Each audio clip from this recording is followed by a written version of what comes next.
Umphathiswa wobambiswano ngolawulo Ugqirha Nkosazana Dlamini Zuma ubhengeze iinguqu kwimiqathango nebibekwe ngurhulumete phantsi kwenkqubo yokumiswa ngxi kweentshukumo kweli. Enye yezinguqu kukuvunyelwa kwamanye amashishini kuba aphinde avule nangakhange avunyelwe ngaphambili kuba asebenze phantsi kwale nkqubo yokumiswa ngxi kweentshukumo. Ugqirha Dlamini Zuma ebebambe inkomfa noonondaba ePitoli namhlanje.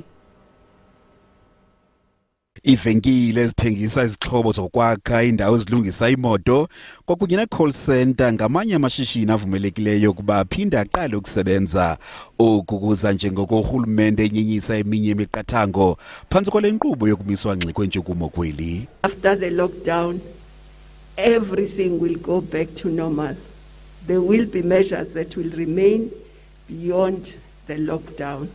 Ugqirha Dlamini Zuma ibethelele yokuba utywala abuvumelekanga ukuba buthengiswe. We are stressing the issue of the prohibition of transportation of liquor. The only alcohol that is allowed to be transported is the one that is used for commercial purposes, for our sanitizers and the related issues. But liquor that we drink is not allowed to be exported in the same way that it's not allowed to be sold.